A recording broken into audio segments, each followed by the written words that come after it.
Hello everyone, hope you're all doing wonderful and very well. So, welcome back to YouTube channel Comrade CA. This is your friend Amit. So, today we are going to dive into a very interesting topic, a very fascinating topic indeed, the power of handwriting and how it boosts your memory in actively recalling. What we are going to discuss today is about power of handwriting. Now, power of handwriting doesn't mean about having a good handwriting. When you say power of handwriting, you're more inclined to think about the good handwriting or a bad handwriting. No, it's not about that. So I'll tell you what's the content today, what we are going to discuss about. With handwriting, there is a power of handwriting in boosting your memory. That means simply what does it mean? It's like if you go on writing, you will be able to memorize things instead of typing it out on the smartphone or typing it out in any other tab or anything. So this sounds like uh, I mean, for those who watch this video will say, okay, yeah, this is age-old thing saying that those coaching classes who don't have this upgraded technology will start saying, start writing, you will be able to memorize everything. Every people will be sitting together. അല്ലെ സാധാരണ എല്ലാവരും കൂടി ഒരുമിച്ചിരുന്നിട്ട് എഴുത്തായിരിക്കും. ചിലത് പറഞ്ഞു, ചിലത് മിസ്സായി, ചിലത് clear ആയി എഴുതിയില്ല, ചില ഹാൻഡ് റൈറ്റിങ്ങിൽ മിസ്റ്റേക്ക് വന്നു, ചിലത് റഷിൽ വന്ന് എഴുതി മിസ്സാവും. ഓക്കെ, ഇതൊക്കെയാണ് സാധാരണ സംഭവിക്കുന്നത്. പക്ഷേ ഈ പറഞ്ഞ കാര്യത്തിൽ that means power of hand writing സ്വന്തമായിട്ട് എഴുതിയ നോട്ട്സിലൂടെ എഴുതി കഴിഞ്ഞാൽ നമുക്ക് മെമ്മറി നന്നായിട്ട് ബൂസ്റ്റ് ആകും. Instead of typing it out on smartphone or typing it out on the laptop or what you call the tab or tablet or iPad. അതിനെക്കാട്ട് എന്താണ് അതിൻ്റെ ഒരു സയൻസ്, എന്താണ് അതിൻ്റെ പിന്നാലെ? ഓക്കെ, അതാണ് നമ്മൾ ഇന്നത്തെ ഡിസ്കഷൻ.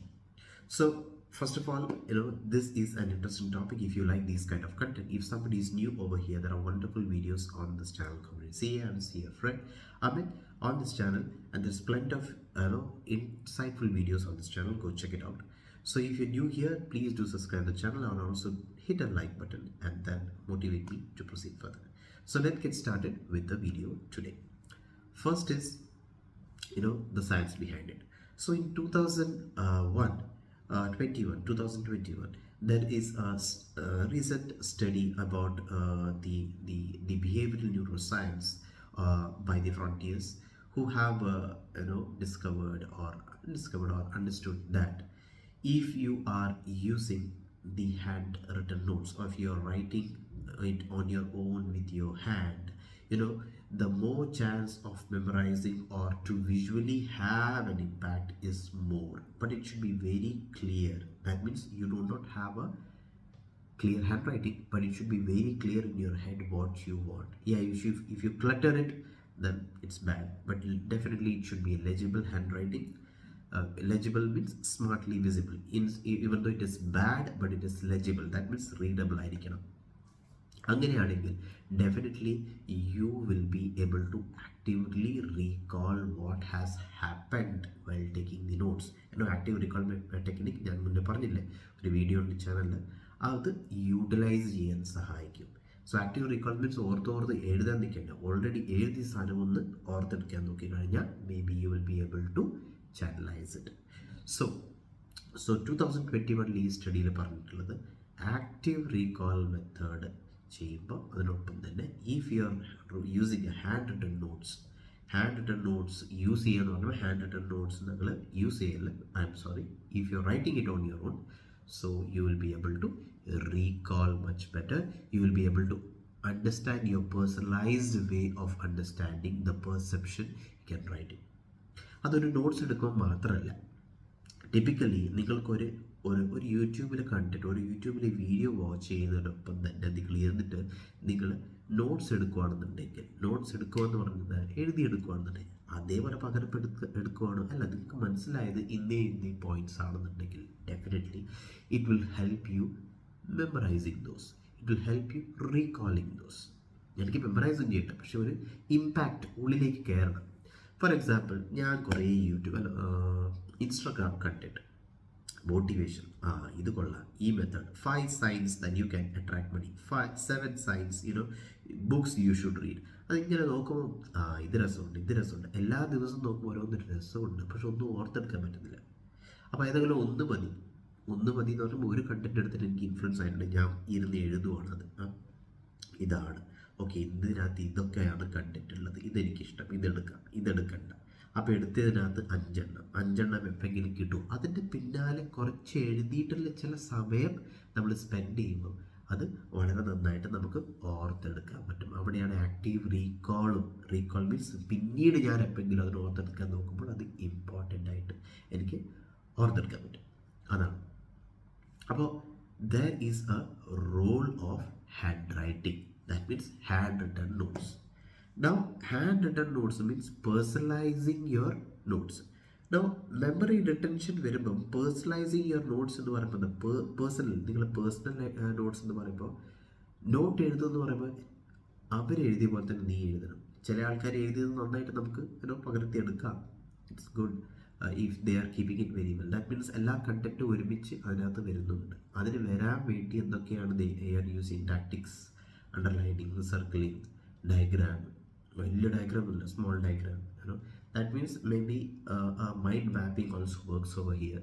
അങ്ങനെ പിന്നെ നമ്മൾ കളറിങ് യൂസ് ചെയ്യുന്നു. എന്തെങ്കിലും കളറിംഗ് ഒക്കെ ഒബ്വിയസ്ലി ചില കളർ യൂസ് ചെയ്യുന്ന പറഞ്ഞു കഴിഞ്ഞാൽ ചിലപ്പോൾ അധികമായിപ്പോവും അല്ലേ, വേണ്ടുന്ന കാര്യമൊന്നുമില്ല. കളർ അടിച്ച് പോയി അത് വേണ്ടാത്ത കണ്ടന്റ് അടിച്ചത്, പിന്നെ അത് നോക്കുമ്പോൾ ഒന്നും മനസ്സിലാവുന്നില്ല, പിന്നെ മാറ്റാൻ പറ്റില്ല. ഓക്കെ, അപ്പോൾ ചില ആൾക്കാർ നോട്ട്സ് എടുക്കുമ്പം അത് ആ ഒരു രീതിയിലാണ് എടുക്കുന്നത്. ബട്ട് മോർ ഓർ ലൈക്ക് ഇത് പ്രാക്ടിക്കലാണോ? ഇനിയിപ്പോൾ അങ്ങനെ ഒരു കാര്യം പ്രാക്ടിക്കൽ ആപ്ലിക്കേഷനിലേക്ക് പോയി നോക്കാം. പ്രാക്ടിക്കൽ ആപ്ലിക്കേഷൻ നോക്കുമ്പോൾ അല്ല, ഞാൻ ഈ ഒരു തുടക്കത്തിലൊരു കാര്യം പറഞ്ഞില്ല, പണ്ടത്തെ കോച്ചിങ് ക്ലാസ്സസ് ഒക്കെ ഈ പറഞ്ഞ ഈ US ഈ എന്തൊക്കെയാണ് ലാപ്ടോപ്പിലടിക്കലും പിന്നെ റെക്കോർഡിങ് നമ്മൾ എടുക്കുവാണ് അല്ലേ. റെക്കോർഡിങ് എന്ന് പറഞ്ഞാൽ പണ്ടത്തെ കാലത്ത് റെക്കോർഡിംഗ് എന്ന് പറയുമ്പോൾ വോയിസ് റെക്കോർഡിംഗ് ആയിരുന്നു ചെയ്യാറുള്ളത്. അതൊക്കെ നമുക്ക് ഇപ്പം ചെയ്യുമൊന്നുമില്ല. പേഴ്സണലൈസ് കണ്ടന്റ് അവൈലബിൾ ആണെന്ന് നിങ്ങൾക്ക് കൊറിയർ ചെയ്ത് തരികയോ ചെയ്യാം. നമുക്ക് എപ്പോൾ വേണമെങ്കിലും അത് കേൾക്കാം, ഒക്കെ അറിയാം എങ്ങനെയാണെന്ന്. പക്ഷെ ഞാനൊക്കെ പഠിക്കുന്ന സമയത്ത് എനിക്കറിയായിരുന്നു ഇങ്ങനെ യാതൊരു സംഭവമില്ല. എന്നാൽ ഈ പറഞ്ഞ ഈ സയൻസ് എക്സ്പ്ലെയിൻ ചെയ്തിട്ട് പറയുമ്പോൾ ഏത് science, that means what I am saying, hand written notes ആണെന്ന് പറഞ്ഞിട്ട് ഇരുന്ന് എഴുതുമായിരുന്നു. ടാക്സ് എഴുതി കടുകയായിരുന്നു. അപ്പോൾ നമുക്ക് ബോറും ആവും ചില കാര്യങ്ങളൊക്കെ, ബിക്കോസ് ആ ലാംഗ്വേജ് ഇൻകൾട്ട് ചെയ്യാനും ചിലത് അവരുടേതായ ലാംഗ്വേജിലങ്ങ് പറഞ്ഞു വരും. അതല്ല, അതിനകത്ത് വേണ്ടുന്നതും വേണ്ടാത്തയും വീസും വോസൊക്കെ ചേർത്ത് പാലും വെള്ളം ചേർത്ത് കുറേ എഴുതും. അതിനകത്ത് കുറേ മിസ്സാവും. പിന്നെ ഞങ്ങൾ വായിച്ചു നോക്കും, പിന്നീടൊന്നും മനസ്സിലാവില്ല. ആ വായിച്ച് നോക്കി എഴുതാനോ മെമ്മറൈസ് ചെയ്യാനോ അന്ന് സമയമില്ല, അങ്ങനെ എഴുതി പോക്കാണ് ഒരുപാടുണ്ടാവും. അപ്പം ഇവർ ഈ നോട്ട്സ് കൊടുക്കാനുള്ള മടി കാരണമാണ് ഇതൊക്കെ പരിപാടി അല്ലേ. അപ്പോൾ ഇന്നിപ്പം നോട്ട്സ് ഉണ്ട്, ഇന്നത്തെ കാലത്ത് നോട്ട്സ് ഉണ്ട്. പിന്നെ നിങ്ങൾക്ക് ഈ പറഞ്ഞ സ്മാർട്ട് ഫോണിലും അതിനകത്തൊക്കെ കോണ്ടന്റ് അവൈലബിൾ ആണ്. അപ്പോൾ പറഞ്ഞു വരുമ്പം ഇങ്ങനെയാണോ പറഞ്ഞു വരുന്നത്? ഇന്നിപ്പോൾ ഈ നോട്ട്സും മറ്റേതൊക്കെ ഇല്ലെങ്കിൽ ഈ ഹാൻഡ് റിട്ടൺ നോട്ട്സ് എന്താണ് ചെയ്യുക? ഹാൻഡ് റിട്ടൺ നോട്ട്സ് വേണ്ടേ? എന്താണ് പറഞ്ഞു വരുന്നത് എന്താ വെച്ച് കഴിഞ്ഞാൽ എന്തൊക്കെ കണ്ടന്റ് അവൈലബിൾ ആണെന്നില്ല, അതിൻ്റെ കംപ്ലീറ്റ്നെസ് ഉണ്ട്. പക്ഷെ ആ കംപ്ലീറ്റ്നെസ്സിന് എന്താണ് വേണ്ടത്, എന്താണ് നിങ്ങൾക്ക് മനസ്സിലായി, അത് പേഴ്സണലൈസ്ഡ് വേയിൽ ചെയ്യുക. എന്നിട്ട് ആക്റ്റീവ് റീകോൾ എടുക്കുക. അല്ലാതെ കോച്ചിങ് ക്ലാസ്സിൽ പോയിട്ട് അയാൾ പറഞ്ഞു തരുന്നതൊക്കെ എഴുതാൻ നിന്ന് കഴിഞ്ഞാൽ വേണ്ടുന്നതും വേണ്ടാത്തതൊക്കെ മിസ്സാവും.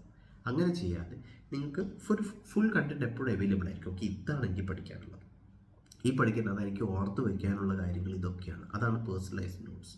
അപ്പോൾ പ്രാക്ടിക്കൽ ആപ്ലിക്കേഷൻ വരുമ്പോൾ ഹാൻഡ് റൈറ്റിംഗ് ബെനിഫിറ്റ് ചെയ്യുന്നത് മോക്ക് ടെസ്റ്റ് ചെയ്യുമ്പോൾ, മോക്ക് ടെസ്റ്റ് എഴുതുമ്പം, പിന്നെ പഠിത്തത്തിന് മാത്രമല്ല, may be you are sitting for a meeting, അല്ലെങ്കിൽ ഒരു കോഴ്സ് ഒക്കെ ചെയ്യണം, ഒരു യൂട്യൂബിൽ എന്തെങ്കിലും കാണുകയാണ്. അപ്പം അതിനകത്ത് ആക്റ്റീവ്ലി പാർട്ടിസിപ്പേറ്റ് ചെയ്യാൻ വേണ്ടി may B you are using mind mapping and you are going to use active recall.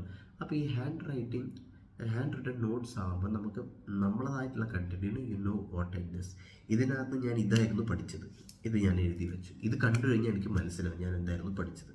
അപ്പോൾ ഹാൻഡ് റൈറ്റിംഗ് എന്ന് പറഞ്ഞാൽ കയ്യിൽ കൊണ്ട് എഴുതിയ നോട്ട്സ് ആകുമ്പോൾ it is very very useful and boosting your memory. അപ്പോൾ നിങ്ങൾ ആ കണ്ടന്റ്, നിങ്ങൾ എഴുതിയ കണ്ടന്റ് വീണ്ടും വായിക്കുകയാണെന്നുണ്ടെങ്കിൽ ഡെഫിനറ്റ്ലി ഇറ്റ് വിൽ എൻഹാൻസ്. അപ്പോൾ ആക്റ്റീവ് റീകോളിന് അസോസിയേറ്റഡ് ഞാൻ കുറച്ച് വീഡിയോസ് ചെയ്തിട്ടുണ്ട്. Active recall is one of the technique. ആ ടെക്നിക്കിനെ സപ്പോർട്ട് ചെയ്യുന്നതാണ് mind mapping technique. As well as there is this method also, power of hand writing. ഈ power of hand writing കൂടി use ചെയ്ത് കഴിഞ്ഞാൽ definitely your active recall would support. Okay, there is Pomodoro technique also. That is break എടുത്തിട്ട് പഠിക്കുന്നത്. That is a different thing. But just out of context I spoke, apology about that.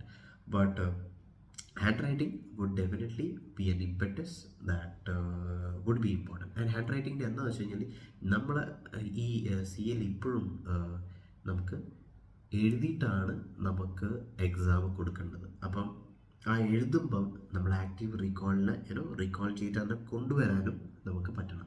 അപ്പോൾ അത് ഇതുകളിലൂടെ നമുക്ക് വളരെ useful ആയിരിക്കും.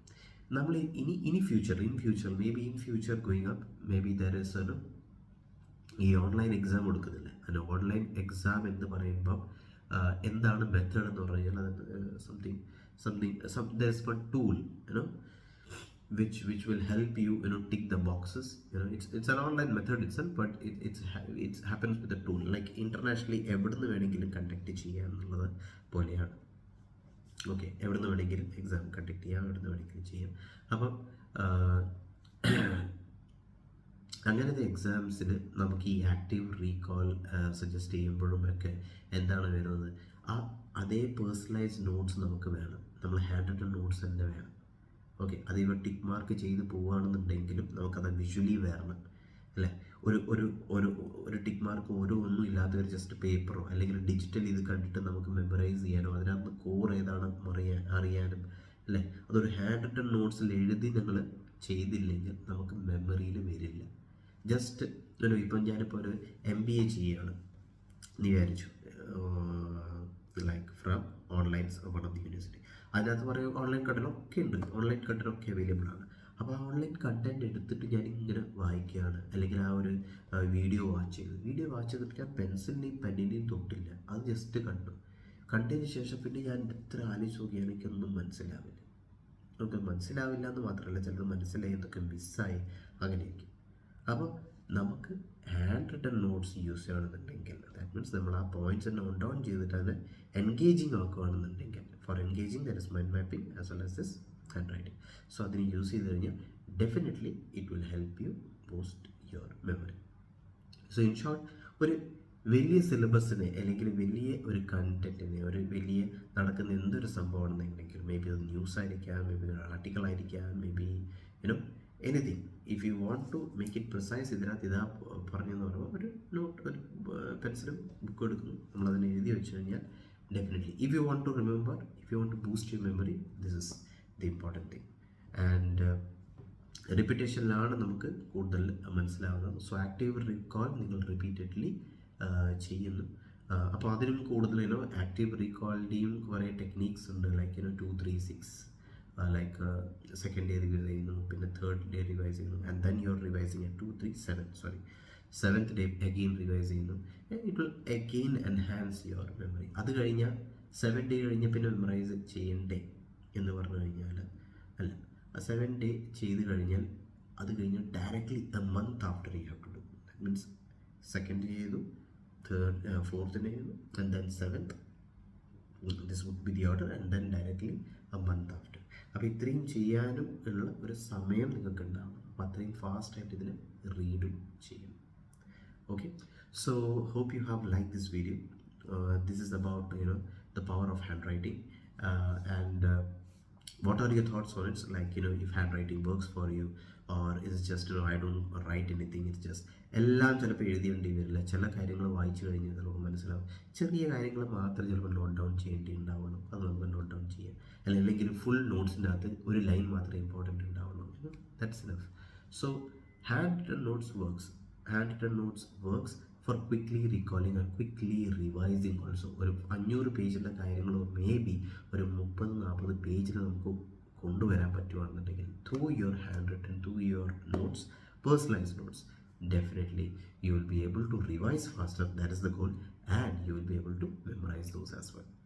So hope you have liked your notes. If you have any comments or suggestions, please do leave it on the comment section. I'll be happy to address those. Thank you for watching this video, and this is Amit signing off. See you until the next video. Till then, stay healthy, stay motivated, and stay connected.